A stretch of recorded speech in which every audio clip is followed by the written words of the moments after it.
because I like to make sure that everybody's in the room, but I also like to know whoever does come on time is that we're here. So that's always the first thing. So you're in Ireland, aren't you? I'm in Ireland, yeah, absolutely. Yeah. People frantically try and get their computers working. I understand that part, that place. That's what normally happens now. I think we've had an experience of that already. Exactly. It's funny, isn't it, that with this time, because so many people are on the computers, that we're just finding that there's this, oh, is it going to be all right? Am I going to get the right connection? Sometimes the connection's a bit slow. But actually... I find that in the morning. My connections are fairly slow as well. It takes time to fire off. Yeah. Sometimes right throughout the day. That's why I get up at the crack of noon normally. That's what, oh, sugar. I just nearly dropped my computer there. Hello, good morning, Martin. Lovely to see you. Thanks for being here. Morning, Martin. Good to see you. You're not supposed to be here, Martin. You're supposed to be off doing other stuff. Martin is from Cork. That's the mistake that Ireland made when they built it. It's an adjunct that's there. Now, he's actually from the UK, but he lives in Cork, so he doesn't live anywhere really. Oh, it's been nice getting to say hello to Martin again. But it is that connection. Morning, Lena. Lovely to see you. And it is 9:01. So hi, everybody. I am Nadine Benjamin. I am the Intuitive Verdi Soprano. I am a professional opera singer. I'm also a certified NLP mind coach. I'm a certified high performance coach, and I'm also a theta healer. And I'm on 12-week safe at home, meaning I can't leave my house at all. So I thought that while I'm here, that I would share some of the knowledge that I know from my coaching and from being an opera singer, and also share the wonderful wealth of people that I have in my life, that I am so privileged to have in my life. And today, one of those people is Brian Colbert. Oh my God, I'm getting a bit emotional. My goodness, stop it, Nadine. Hi, Melanie. One of those people is Brian Colbert, who actually helped save my life doing NLP. And pardon? That was a mistake I made. So Brian is known as one of the leading consultants, mind coaches in the area of self-help and corporate development in Europe today. He is a licensed master trainer of NLP, a qualified social psychologist, a hypnotherapist, a psychotherapist, a hypnoanalyst, a satire coaching and mentoring specialist trainer, and a best-selling author. And as you saw from yesterday, I've been touting his book. So we've done some work with this one, The Happiness Habit, and also his book, From Ordinary to Extraordinary, How to Live an Exceptional Life. So hi, Susan. Hello, Colette. So I'm so happy that he's here with us this morning. And as usual, as I say, we are not medical doctors. So if you need medical help or psychiatry help, please go and seek the help required. Thank you so much. And Brian, welcome. Welcome. Good to see you. Lovely to see you again. Yeah, really lovely to spend. And as I said, I'm so honoured that you've spending the time to come and share with us this morning, because I know that people will get so much benefit from hearing you this morning. So one of the questions that I wanted to ask, just to get the ball rolling, is how did you get started in this NLP realm, and how did you become so world renowned in what you do? Okay, well, how I actually started was I was always interested in the mind. That's the one thing that always kind of really drew me in to find out what was going on with people. Two things: what makes people tick, T-I-C-K, and what makes people tick, T-H-I-C-K, as an angle. Yeah, so that was the thing that drew me in. I remember at one stage, Teresa, my wife, worked in a salon, and the owner of the salon she was a fairly hippie lady. She nearly floated when she would walk, but she came up to me one day. She was quite strange. She came up to me one day and she just shoved a book into my chest and said, "That's for you." And I looked at the book and there was leaves on it, red leaves, and said, "Okay, that's a hippie book. I'm not reading it." But then I ended up with, probably 6 months later, I had a headache, a migraine or migraine. Yeah. And, I was in bed, it was that strong. And I said, okay, I got to do something here. And I picked up the book and I started reading it. The book was Using Your Brain for a Change, which is by Richard Bandler. Yeah. And that set me on my course because I liked his irreverent attitude towards everything. He started to slag off people and transaction analysis, all these type of things. He said, you're not allowed to do that. but it was really funny as he was doing it. So I said, okay, I'm in. And that started it all from there. From there, we went on, we set up the Institute, and we've been training now since the year 2000. So that's really what kicked it off. That's amazing. And I think what you do there at the Irish Institute of NLP is, for me, such a phenomenal journey. And I think my journey with you has taken almost 14 years or something, from starting off as an NLP practitioner to now having a diploma in mind coaching. That's because you're a slow learner. I think it is because I was slow learner. No, do you know what I'm a bad teacher. Oh, you know what it is? It's because every time you taught me something, Brian, you and Owen Fitzpatrick at the time, every time you both taught me something, I would go and put it into action. Perfect. This is all about NLP practitioner, master practitioner. Yeah? Practice makes permanent. That's what it's all about. Exactly. Practice makes permanent. And that's what I'm always so happy to be here about. So do you want to explain to people a little bit, what is NLP? All right, well, NLP, it stands for Neuro-Linguistic Programming, but really what it's about is about learning how to manage your internal landscape, how to manage your mind, your moods, and your emotions, and also to be able to use that in a way that you can communicate more effectively on the outside. So really what it is about inner balance and outer balance, and that's all about communication, how you communicate yourself, how you communicate to others, and all the structures that make that happen, all the programs that you run like an automated computer to make things work or not work. And really NLP's, ultimately it's about freedom. The freedom to be able to express yourself fully and to be able to be who you are and to be able to have fun while you're doing that as well, to be able to navigate everything that you're about, and so you can be able to just get through things and get on with life and enjoy it to the max. And what do you think that NLP is mostly used for? Really, well, people, gosh, it doesn't have one application because it's a process orientation. So NLP focuses on how things work. So unlike, say, psychologists, traditional conventional psychologists, they often tell you, well, this is why this happens. NLP only looks at how it actually works. So it's not so concerned with the deeper dive all the time. It's a bit like a racing car driver. He's not really concerned about too much about what's under the hood. He just wants to know how to make it go faster. Yeah. About that, yeah. And it's a modeling system, so it applies to anything. It can apply to sports, it can apply to singing, it can apply to business, to leadership, to whatever you want, to personal development. Because it is an adjunct, it's not even a discipline. It's literally a discipline about disciplines, if you want to call it that. What it is about, it hooks on to things and finds out how things work, studies excellence, and then translates those models or those patterns onto other behavior so you can get to be better, or the person that's studying can get to be better at whatever they're choosing to do. So that can be baking cakes, or that can be, creating magic. It makes no difference. All behavior has a structure, and NLP looks at the structure underneath that, finds out what the patterns are, how it's actually built, and then transfers that information to other people as well so they can accelerate their behavior. That's why people can get into peak performance states and find out and figure out. So a lot of people spend years and years and years trying to learn how to do a thing, basically, and they build up a knowledge about it. NLP comes along and says, okay, how does that work? What's the jigsaw that makes that happen? Lifts that jigsaw and transfers it to another human being. So it's kind of fairly sort of vicious in that way, as far as it can lift an entire vast sort of life knowledge and translate it into a pattern. And by that, having that pattern, you can replicate behaviors that normally would be in the realm of genius. Yeah, well, that's what I've used it for mostly in my singing and in my career. And I didn't go through the normal channels, but because I had all these tools that I could go, oh well, how do you do this? And then go, oh, okay, I'll just drop that into my brain then.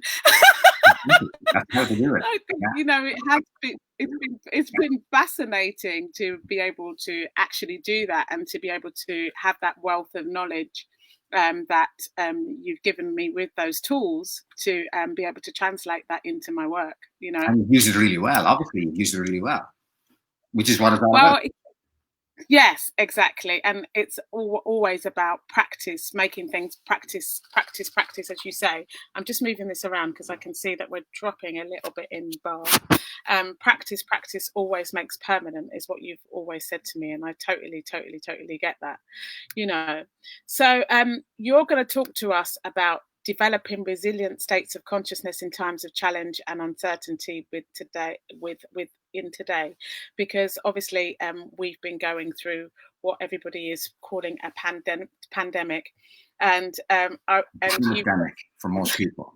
Yeah. What did you say? Panic-demic for most people. Absolutely, absolutely. So, and I know that you've got some wonderful kind of thought processes and also some kind of light trance relaxation things that you're going to do with us today. Yeah. And so, hey, Gabby. So I'd just like to say Brian loves questions. So whoever's watching this and wants to pose a question to Brian, can you please start chatting? Because I know normally we don't do a lot of, but I'm giving you full permission today. So if you've got any ideas or things that you want to share back, please, please, please, please, please do, because we want to hear from you.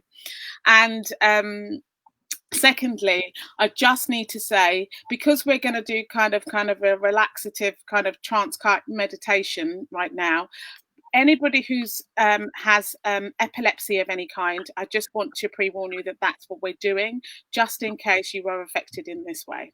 Okay, so would you like to explain, Brian, what you would like to do with us all today? Okay, yeah. So what I'd like to do, I'd like to just introduce a few techniques. Yes. First of all, to explain maybe from a neuroscience basis of what's actually happening inside people's bodies at the moment, or inside their brains at the moment. Yeah. And then we're going to give you a few little practical applications of what to do as that's happening, or while that's happening, so you can get on track, you can get through, and you can do this a lot more effectively, a lot more resourcefully as well.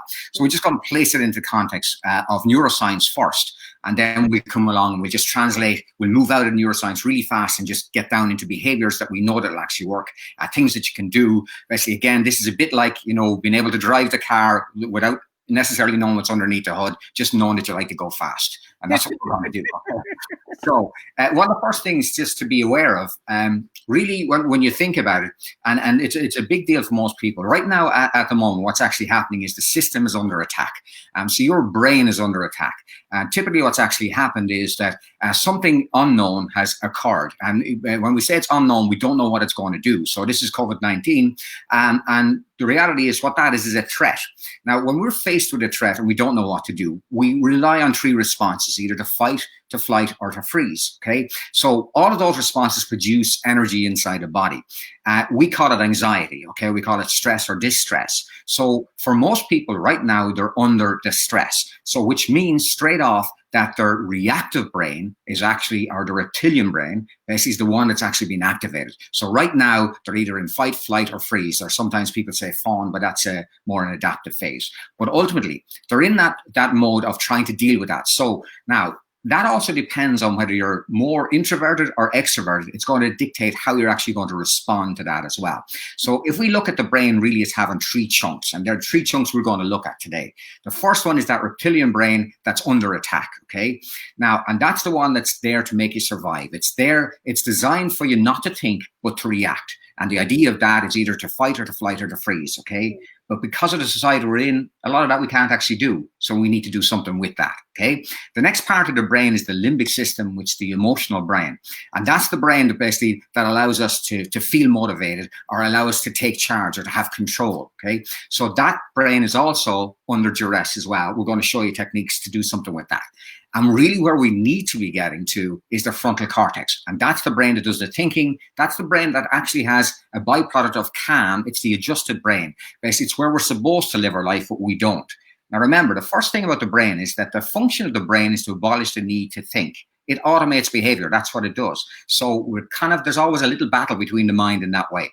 But first of all, we're going to show you a few little things just to do straight away. Now, remember first that I said that what's happening is that we have excess energy. Now, even if that energy is actually making you feel overwhelmed at times, that's fine as well, because that's the response of too much energy in the system. It's frying the system a little bit. That's called being overwhelmed. Or if you feel like I can't sit still, I need to do something.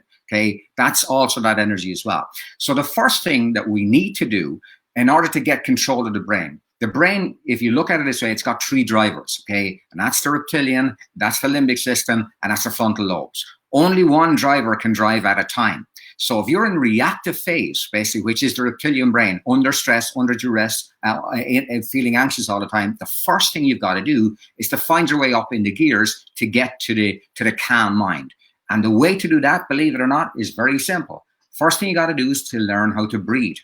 Because one of the things that happens is, when you get stressed, the breath goes first. So what we need to do first is take control of the breathing. And then we're going to do a few more exercises on top of that, okay? So a very simple thing that I'm going to suggest you do frequently and continuously throughout the day, okay? Every so often where you're feeling anxious, where you don't want to be, is just take control of the breath first. Then we're going to show you a few grounding meditations, and then we're going to show you how to bring in your imagination to help you as well, okay?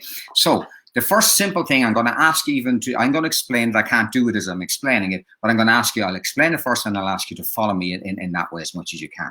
So this is very simple, and anyone that does yoga will understand it. This is prana, and prana is about the life force going through the system, and it's about cooling down the system. We need to cool down the nervous system so that the driver can get out of the reactive car and move into the calm car. That's where we want to be going, okay? So the first thing I'm going to ask you to do is just to take in a deep breath, and this is through your nose. So inhale and exhale through your nose, okay? And a very light way. We don't want you to breathe in a way other than to breathe in a way that if you're blowing up a balloon, it'd be up to 60%. So you're not going to, it's not that stuff. It's just nice and mild and gentle and soft. As if you're picking up an infant child in your hands, you'd be gentle with it. The same with your breath as well. So however you're feeling now, just take a gentle breath to the count of 4 inwards. So you're going to go 1, 2, 3, 4, and then hold 2, 3, 4, and now exhale through your nose 2, 3, 4, 5, 6, 7, 8. You'll notice you have to push the last few breaths out. Then back in gently again. Inhale 1, 2, 3, 4. Hold 2, 3, 4. Exhale 2, 3, 4, 5, 6, 7, 8. Gentle in. 1, 2, 3, 4. Hold 2, 3, 4. Exhale 2, 3, 4, 5, 6, 7, 8. Now that's the exercise, but I want you to begin to do it every so often. Now, if you do that for 10 times, you'll feel spaced out. What's actually happening is oxygen is going through your system. And that's what you want. You want oxygen in the system, because when oxygen is in the system, then it can go to the frontal lobes. That's where the thinking happens. That's where we're going towards. So no matter what you're feeling, you don't have to diagnose the feeling. You just have to know, okay, I'm not feeling as good as I'd like to feel, and I need to feel more resourceful, and I need to get control of my brain again. You're beginning to control your brain in that way. The more often you do this, this is cumulative. So the more you do it, the more it builds in the system. So it's not about going crazy about it, but just every time you notice that you're breathing, breathe in a nice way that way. Do 2 or 3 breaths, and you'll start to ground, you'll start to center, you'll start to balance. Remember what you're doing. You're sending blood to the frontal lobes because you want to be able to think. That's number 1. So this is something I want you to continue to do right the way through for the rest of your life if you want. Brian, can I just clarify? So we're taking gentle 4 in. Yeah, 4 hold. 4 hold. 4 hold. Exhale 8. And exhale 8. So okay. you find at the end of it, you go like that. You'd be pushing through your nose, and that's fine. By the way, for those that know a little bit more about that stuff, it actually helps with weight loss too. So if you want to lose some weight, that's also helpful. I don't know how much it helps, but I don't know how much it helps, but it helps a little bit with that as well. So it's cleaning. So is it all coming in and out through the nose? Exactly. And just make it feel, it's just deeper than normal. And you should be able to feel when you're doing a little tingling in your hands as well and your feet, because the oxygen is going through your body. That's a wonderful feeling just to feel by itself. Now, in the first instance, you can do about 10 of them, but do not stand up after that because you could hit the deck if you do. Yeah.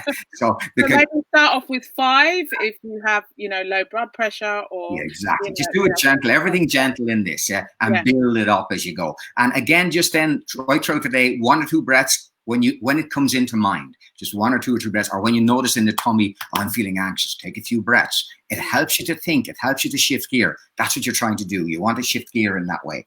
Now, the next thing we got to look at is the fact that basically that we're, whether you're more introverted or more extroverted, this is going to dictate how you're going to manage the energy.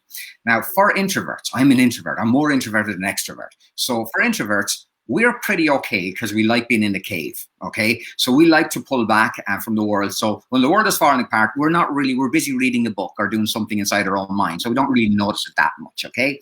But here's the problem. the fact that we've been in the cave, the problem is that those extroverts have been sent to the cave as well. So now there's people in our cave, which is very traumatic for us. Yeah. So, and they say to you, let's play a game, let's do a quiz, let's do a thing. And we're going, oh, so you have to find a deeper cave. Okay. So because for the extroverts, they need to be doing. Now, and if you're more extroverted, it means one of your ways, and it's good for both people, and we're both a bit of both, but ultimately exercise is the thing that you need to be doing, because you've got all this bundle of energy that you're used to expressing, and the way to get rid of that is to exercise. Do some form of exercise. And by the way, if you're not an exercise person and you're just a more social person, get up, dance, look at YouTube, make a fool of yourself on videos or whatever, do crazy stuff, sing, move. The big thing is get your body moving. It's going to help your immune system, but it's also going to expel that energy, because remember, stress is excess energy. It's undirected, misdirected energy. It doesn't know where it's going to go. It's no place to go because we haven't given it a correct target. We don't know about COVID-19, so we don't know how to handle it directly. So therefore, the anxiety is looking for a place to anchor. What you got to do is expel the energy. Exercise is going to do that. And exercise can be anything that produces movement. So anything that gets the heart beating fast, basically. So make sure you're doing stuff that helps you to do all that stuff. That's really critical and really essential. Now, I had the radio on this morning, Brian, and I was like going, whoa! And I was in my own way. I call them my morning discos. Yeah, perfect, absolutely perfect, because it'll just give you that better feel, and that's a state of mind that allows you to think. Remember, everything you're doing is to help yourself stay sane. That's what you're doing, and stay healthy, and boost your immune system. All these things are actually working. Yeah. So now the next thing that you want to do is to be able to get control, emotional control of your brain as well. So we allow ourselves to get thinking control. So by breathing, allow to expel energy to allow yourself to get that balance. But also what we want to do is you want to do a little bit, if you can do, you're that type of person, yeah, basically, but if you can do, you want to balance all the brains, because as we know, the brain's not just in your head. The brain is also in your heart. It's also in your tummy as well. So for this one, what I'm going to ask you to do, remember, breath first, exercise, basically exercise next, and then this one, if you can do it in that sequence. But ultimately, so because you want to get the energy right so you can do this. So now I'm going to ask you and invite you to do an exercise. Obviously, if you're driving, you need to stop now, because this is I'm going to ask you to close your eyes. It wouldn't be safe, I believe. Okay, so if you're doing something else, you need to stop. And if not, just listen to it and remember it, okay? Hey, Jason, thanks for joining us. Hey, Kathy. Hey, Kathy. Hey, Jason. Okay. So one of the things that I'm going to suggest that you do now, especially just if you're in front of the camera, if you can stand up, this is a good exercise to do standing up. If not, just sit down, that's fine. But it's a better exercise to do standing up, okay? So can I ask you now just to do that breath for a second, a nice deep breath in, to hold, and to exhale nice and gently out, and close your eyes. Now, with your eyes closed, if you're standing, great. So as you're standing, just allow yourself to become aware, to move your attention inwards first into your body, but also be aware of the space that you're in. So your attention is in, but it's also aware of what is outside of you. So you're just simply there, standing or sitting there. Now, what I'd like you to do is to begin to shift your mind up to your mind or your brain. And be aware that this mind is connected. You're not just in the universe, you are the universe experiencing itself. And this mind guides you through this universe. This is the thinking mind, the problem-solving mind, the creative mind, the planning mind. I want you to notice your mind as it is. This is your mind. And just say to yourself silently and mentally, this is my mind. And I want you to visualize or imagine or think about the extent of how your mind impacts the world around you, not just yourself. But imagine how those thoughts shoot out into the outer ether, into the wide world, almost like a loop that moves out and comes back into your mind as well. So all the people that you impact and affect with the state of your consciousness, the state of your mind, just imagine streams of light actually shooting from your mind and literally moving out into the wider universe. Even though you can't contact them physically, you are contacting people mentally all the time through your thinking processes. And as you're doing that, just realize and be grateful that this is your mind. It can do so much. And in that state of time, I'd like you just to move down through your body and into your heart. Be aware of where your heart is. And this is the place of love. This is the place of connection. This is the place of harmony. And allow yourself to feel love moving through your body, up and down, and then outwards, from in front of you and behind you, and let it begin to radiate outwards, all the way through the walls of where you are, out into the wider ether, out into the wider universe. And imagine your love just spreading everywhere. Because you're full of love. That's what you are. And this is your mind. It's capable of all these things. It doesn't need walls for that. They see, walls don't stop love. Walls don't stop thoughts. They can spill out through and beyond and all the way through. And imagine as it goes outwards, let it loop back into your heart and amplify as it does that. So now from your mind to your heart, go to your tummy. This is the seat of your intuition. And in your intuition, I want you to begin to feel there is a sense where you know what's good and what's bad and what's right and what's wrong, and begin to go towards safety in there. Right in there, while you're there, things are okay. This is your internal congruence. This is the seat of your consciousness, really. The place that will always guide you. You know you've always been guided by a good feeling. And let your good feeling feel good. Begin to feel what it feels like and send that out, right out to everybody you know and love. Send that feeling of everything's going to be okay. We're going to get through this. This is going to be good. We're going to grow from this. Send it all the way out and let it loop out in every direction and come back into the center again. Begin to feel what it feels like as you connect from your mind to your heart to your tummy. And now go all the way down through your body to the trucks of your legs into the ground, your feet. And feel your feet solid on the ground. As you allow yourself to allow the constants of change to continue while you feel centered and balanced and navigate through this world. Feel a light that moves from your head to your heart, to your tummy, to the ground, and loop back out behind you and back up into the top of your head again. Choose whatever radiant color works for you, whether it's white or blue or green. You choose a bright light color and let it resonate and radiate and let it feel balanced within you. And begin to realize that you can and are connected to everything. You're not just in the universe, you are the universe experiencing itself, and this is how you experience it. And as you do that, just take a nice, deep and gentle breath, and then just open up your eyes. So now, this is a meditation that I do pretty much every morning. And this is a meditation that's produced a lot for me. It's simply a great grounding exercise. Now, and what you find is sometimes you will send the energy out, and sometimes don't. Just experience your mind, experience your heart, experience your tummy, and experience your grounding. And just be there. It's okay. Whatever your energy says, it's okay to do. But realize when you want to connect, thoughts are things. When you want to connect, send it out there. It does actually work, okay? And you'll find as you do it, you don't even have to believe it. Just do it anyway, and you'll find that's where people connect to you and people call you and people, reach out to you and stuff like that when you just send out a thought into the wider ether, and before you know it, all the lights go on. Thoughts are like radio waves. They connect. And once like attracts like, we know that that's the science. They say, and once you connect into that space, you connect to likeness in that way, okay? So that's that one. Now, I'm aware of time-wise, do I have more time? You go on then. Let's do one more. Thanks, Rebecca. Rebecca's saying that was incredible. Thank you. Okay. So, but yeah, let go on because we don't. Oh, Jason says love it. Going to do more of this. Yeah, go on. Jason, go for it. Yeah. Okay. Do one more. Do one more. Right, we'll do one more. Okay. So one more is this basically, and you may have done this already from the happiness habit. Okay. But this one here, what I want you to do now is to close your eyes, because a lot of people are challenged by who they can't contact. Okay, so we've done the wider contact. Now we're going to go to a more specific one. Okay, so can I ask you now, wherever you are, again, just a nice, deep, gentle breath. As you exhale, close down your eyes.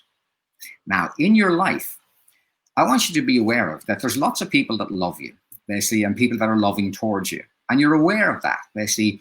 Now, and you may not be able to contact them physically at the moment. But what I want you to do now is to realize that you can send out sensation to people, but this time I want you to do it a different way. This time I'd like you to allow your awareness to move through the top of your own head and to see or imagine or sense one or two or three of those people in front of you, even more if you choose. And as you do so, I want you to transfer your awareness into their body. So think about someone that loves you and transfer your awareness into their body. And imagine looking through their eyes as they look at you, that person that you know loves you and you love them too. I want you to feel what it feels like as they look lovingly at you, this person that they love, which is you. And you know that you love them too. And the reality is, it's not about the distance. It's not about the physical separation. The love is continuous. It always is there, and it grows. It expands. But I want you to feel and wonder what they say and how they sense and how they feel as they look at you in a loving way, in a good way, in a positive way, in a lighter, brighter way. And begin to see those qualities, those attributes, those special things about you that they love too. If you want, you can shift your consciousness into the next person. And perhaps into the next person. Do it a number of times. And begin to feel what it feels like to feel love coming at you from all different directions. And feel what it feels like. You know, when you feel loved, you feel strong. And in strength, you know you can do anything. Because love conquers everything. And as you allow yourself to feel and experience that, you begin to find that life just gets to be a lot more tolerable, a lot more easy. Because the reality is sometimes you can't be with people. But the reality is that's only physical. You can always be with them. You can never be lonely if you love them. Because you always feel the connection to them. And as you begin to experience that, just put it back in towards yourself. And from yourself, I want you to give them a nod, a wink, or a hug, or a thank you, whatever actually works for you. And when you've got all that done, open up your eyes and feel smug in yourself that you're so loved. Yeah, I love that. That was so cool. Okay. Oh, Brian Connell saying great meditation, thanks. Kathy saying brilliant. Sue Masterson saying that was fantastic, Brian. Sue is positively positive. That's Sue. Patty's there, Jason's there, Brian is there. Hi guys. Yeah, you're not supposed to be here. This is a different place. This is your impact, Nadine. You're antenna stretch everywhere. They all love you. It's so wonderful, Brian, to, you know, be in a place of love, especially when one can get into a place of anxiety. Like having a place to come back to a place of love is just so wonderful. And I know that with the Irish Institute of NLP, you've got this.